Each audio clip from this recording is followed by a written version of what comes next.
Hello and welcome to Noni, Yanga's flagship talk show where we discuss all the hot topics. Today we explore the controversial world of sugar daddies and we discuss whether using one's sexuality to get ahead can ever be justified. Joining me today, broadcaster Funmi Ogunja, writer and presenter Lola Ogunbadejo, and presenter Nisi T. Welcome, girls. Hi. Looking hot. Should have told me about this autumn theme. The sugar dating world can be described as wealthy men spending thousands of pounds on younger women to accommodate their lifestyles. In exchange for companionship, these young ladies get to buy the latest shoes, usually red bottoms, clothes, go on holidays, and in some cases pay for their school tuition.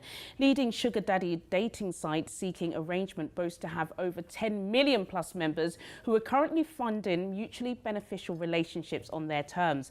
Are these transactional relationships moral? Before we get too deep, be honest. Yeah. Be honest. I will be. Do any of you know anybody or have any friends who date sugar daddies? I'm going to put my hand up. Yeah, absolutely, 100%. I actually don't. I don't know anyone who has a sugar daddy. Well, from what I know, from what you never know, but no one. How would you describe a sugar daddy relationship? Because sugar daddy can sound kind of really like, you know, Tinder style.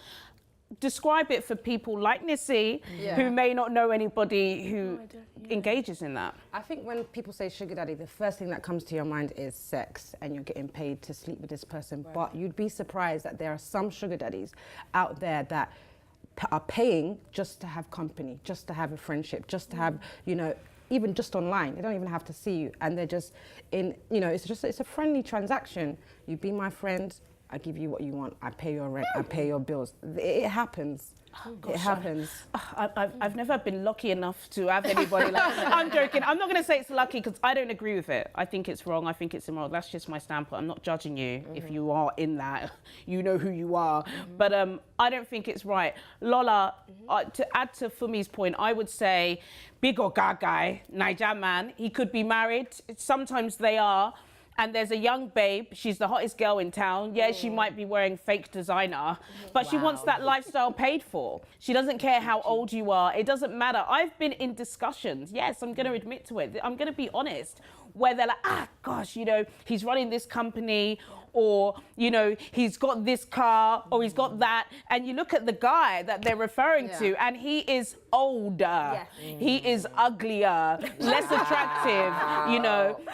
But they're dating him. And the reason why they're dating him is because he's got the P and he's going to provide that lifestyle. Yeah, he's fueling their materialistic needs. And the interesting thing about these guys as well, they don't usually go for maybe a girl called Wanda who has an unhealthy obsession with comic books. They're going for those ladies who want the shoes, the bags, they want their rent paid for. So they're targeting these particular sort of, you know... not girls like us. No, I'm not in that category. But yeah, they know who they're targeting. And also these ladies, for me, I personally feel like it's a complete mismanagement of time. If you are sitting down, talking for hours, even if you're getting an exchange, monetary things or whatever, you're just mismanaging your time. It's a waste of time. It's a relationship that will never waste go of time anywhere. for the girl. For the girl and for the guy as well. But then the guy, you know, he's seeing the girl as a commodity, like, look, I can buy your time. And time is the most valuable thing in this world. You can never get it back. So that's how I view it. Unfortunately, most of these girls don't have those pearls of wisdom because time is valuable. Nisi, you've heard a description, so you know the kind of girls we're talking about. Would you consider that relationship a relationship? So with myself, again, I don't agree with it. Again, I'm not judging anybody, each to their own. Live your life how you want to live your life.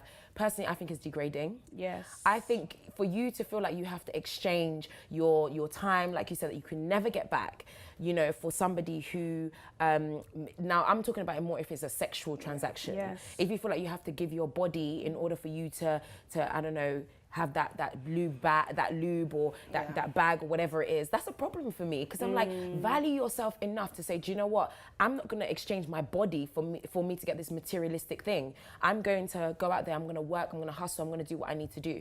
So personally, I think it's very degrading, very, very degrading. I agree with you, most people would, but what if it isn't sexual for me? As you said, it's not sexual, it's just somebody just kind of says, I want to fund your lifestyle. I like the way you look. You deserve to have this bag. Or I'm in this shopping center. What do you want? I mean, for me, I feel like when it's not sexual, I can't see how it's morally wrong. I'm sorry. Wow, if a man, for me. No, if a man has too much money and just wants to dash you just so you just pick up the phone and say hi once a week, how is that wrong? How are you, how am I degrading myself by just saying hello? Yeah, sure. The only reason that I say that it's still morally wrong is because a relationship, we need to understand what that is. Relation is to establish a foundation with somebody. Cambridge.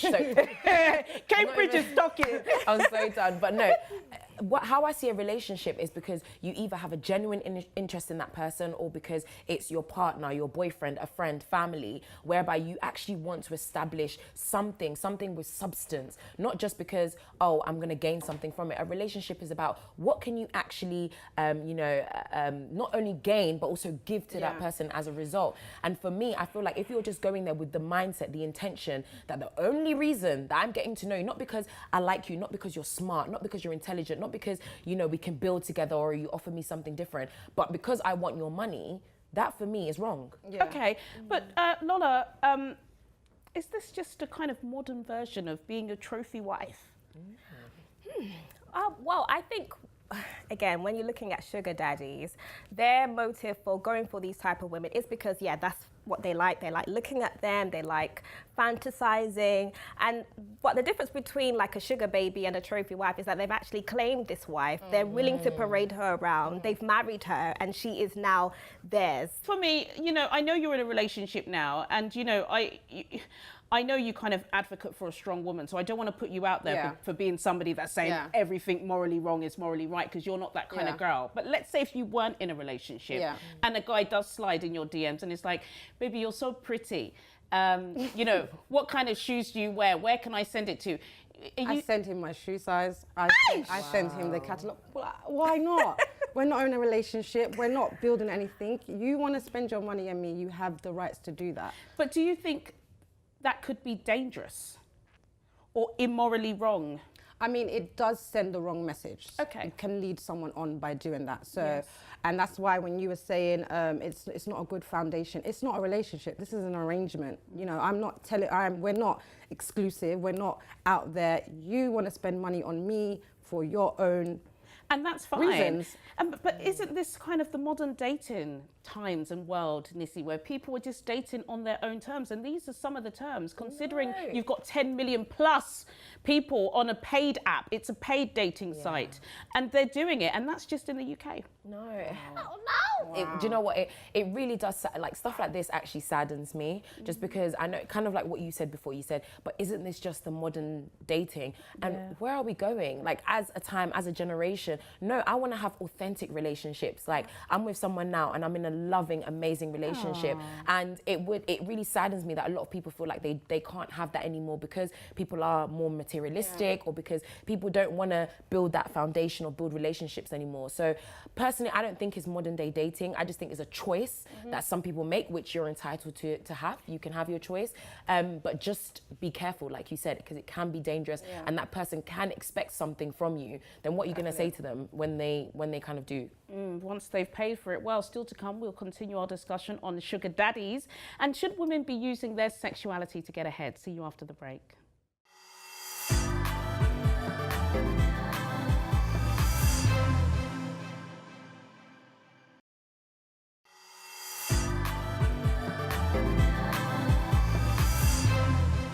Welcome back to Nonny. Coming up, we discuss the topic of using your sexuality to get ahead. But first, is there a distinction between having a sugar daddy and being an escort?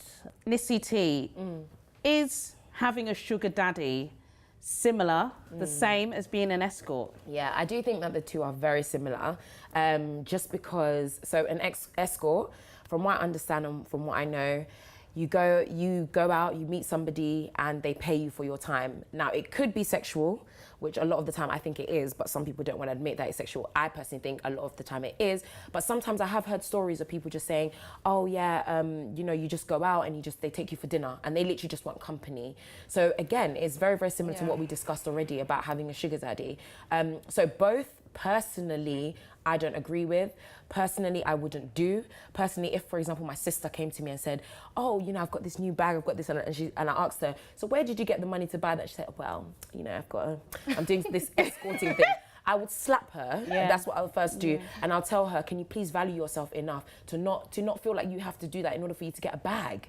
Yeah. You know? So, yeah, they're very similar. Do you think, for me, that it's devaluing yourself? Because some of these girls, you know, I look at some of, I wouldn't say they're close friends, but people I know, I'm like, how did she get that car? Or, how did she get that bag that costs that much money? So in a way, even though it's not something I would do, or you kind of, you know, gas them and say, well done, in the back of my brain, I think, wow, you know, you were not taking no for an answer. You wanted to get what you wanted and you got it. So is it devaluing, or can it be empowering? Gosh, I said it. I don't see how it can be empowering. I can only say it is devaluing and it is degrading. If you have to exchange your body for material thing or for anything, I feel like you're degrading yourself. But you know, before the break, when you were talking about, you know, if he slips in the DMs, if you were single, you might give your shoe size, but that's purely because you're Funmi Ogunjo and you look a certain way.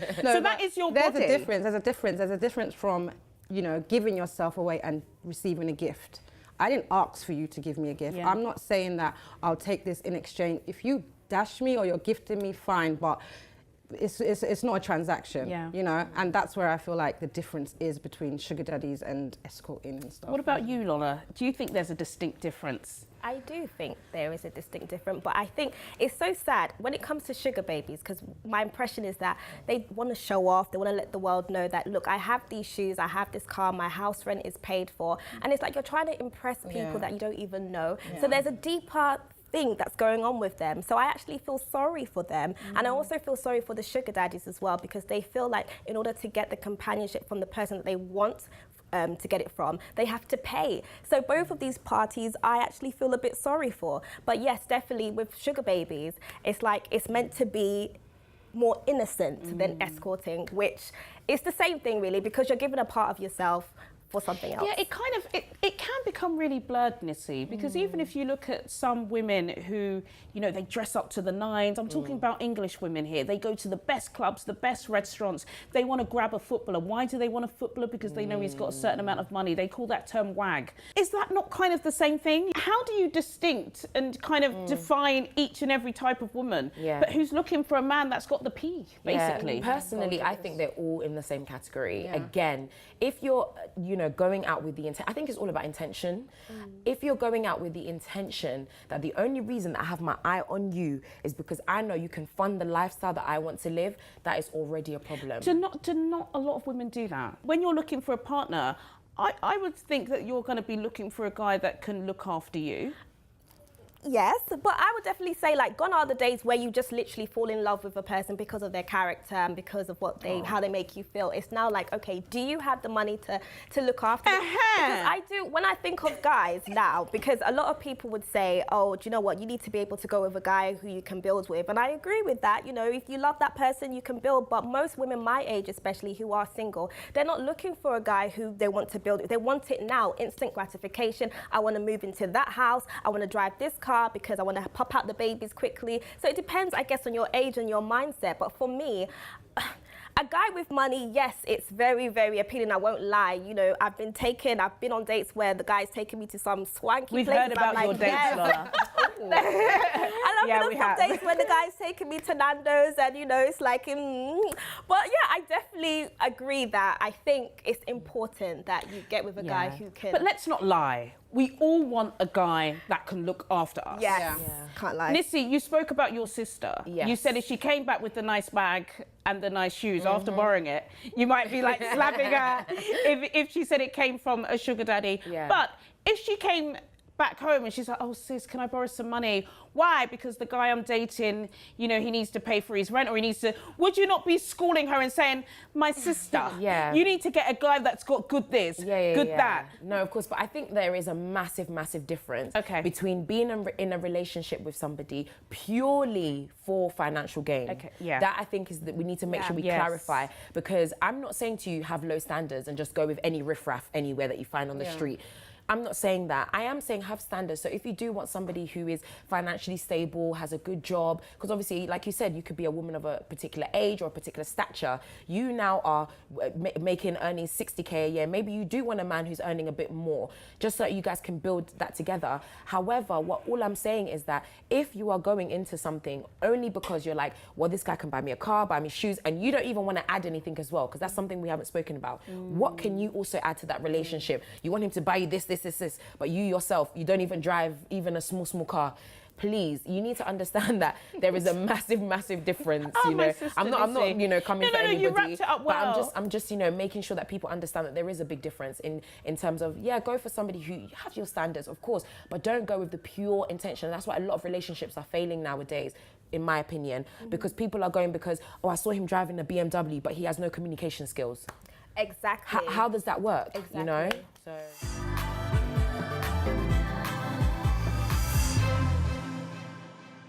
Now, Dr. Catherine Hakim, a researcher from the London School of Economics, has urged women not to be ashamed of using their appearance to earn or get ahead in working life.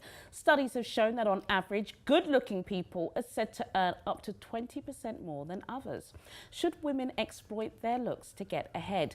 Nissi, the last time you were on the show, we spoke about your looks, and I said, you're a Cambridge graduate. But I said, because of the way you look, me, and I'm sure many others, can admit to thinking, no, she's not a Cambridge graduate. Yeah. Do you think that your looks have helped you in a surprising way? I think, do you know what, I can't lie. Have you guys ever heard of pretty privilege? Like heard of the term pretty privilege? Yep. I definitely think that exists. Wow. I cannot lie to you. I've had moments whereby just by me doing a little smile and just smiling at someone and just being like, oh, please, can you something, it tends to get done. I do think that in the very superficial world that we're in today, I think I do have it. Yeah.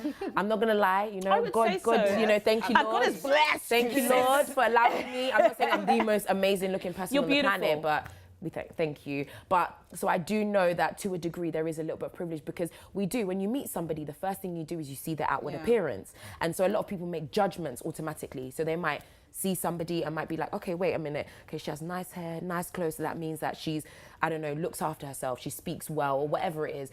They will, or if, for example, you came in maybe a tracksuit with your hair looking a bit crazy, someone might have a different opinion. So I do think that as women, you can, dress up and make yourself look nice and presentable in order to present a certain message. But I do think there's a problem if, again, it's solely because of how I look, I expect someone to give me something in return. You've got to have some brains behind that. There's got to be brains, there's got to be substance. Please bring more. Don't just let it be about, because I look nice, I deserve to get that job. That's what they say. They say pretty will get you through the door, but it won't keep you in the building. That's right. Well, you're sure about that? I mean, it will definitely get you through the door and probably can get you climbing up the ladder. Lola, we've discussed this a lot. We've discussed lots of things on Nonny and appearance, because of course black women are judged a lot on their appearance. This has come up time and time again. What's your opinion on pretty privilege, as Nissi T puts it so nicely? I've been on the receiving end, and I've also been on the opposite end of pretty privilege. So What's the opposite end? Opposite end is I've seen roles that I wanted to get, or I should have got, but given to different women because of the way they look. Maybe they have a certain style or a certain look, and they got the role. And so it's really interesting that we're having this discussion. And I think it's great that we're having this, because this is a real thing. This happens. And so for me, growing up in that reality of knowing that I have to look, and you also have to have that confidence as well. So for me, I have guys who say to me, okay, Lola, you look beautiful, we like you, or whatever. I would say I'm naturally quite a reserved person, but there's been situations where I've been told, you've got to act a bit more sexy, act a bit like this, if you want them to really take notice of you. So we're training a lot of women. You see all the time on Instagram, on Facebook, women who are so reliant on their looks because they want to get that ahead. They want to get ahead. Yeah. Adding on from what Funmi and Nissi have said, from what Lola and Nissi have said, we've spoken about this before as well, and you've been on the subject of pretty privilege. You guys kind of look similar as well. So I'm sure you have had some experiences where doors have been open for you, and you're thankful or fortunate for that. Just like Lola said, I've been on the good end and the bad end. Really? Yes, because I think it goes deeper than pretty privilege. I think there are some that are willing to, have sex to get ahead. You talk about having sex to get ahead. How do we define this? Cardi B, Nicki beef. Nicki was saying that, oh, you know, Cardi was sleeping with DJs to get... How do you... Are you in a relationship with somebody who's senior because you're pretty and then you climb the ladder? Or if they said, I'll put your track on the radio and then, you know, if you sleep with me, how would you define somebody physically using their sexuality to get ahead? I mean, if you're an artist and you're with a DJ and you're sleeping with this DJ and your music is getting played constantly on the radio, that's the benefit. Is that just not great networking? Are you really are you really using your sexuality if you just happen to be in a relationship with somebody who's powerful and you're pretty or you're sexy? I mean, it's what you expect. That artist is going in there expecting perks. Like, I'm going to be with this DJ and, you know, there's going to be some underlying loyalty here. He's going to play my music. And I think it's the same in different industries. You've got models dating fashion designers. You've got nurses dating doctors. I'm sure it's the same in every industry. I've really, really enjoyed talking to you ladies. Well, that's it from me, Juliana Olayinka, and my fabulous guests, Funmi Ogunja, Lola Ogunbadejo, and the lovely Nisi T. And don't forget, guys, Noni's now online. Wherever you are in the world, go to www.yangatv.com to check out every single episode. Join me next time for more Noni Chat. Goodbye.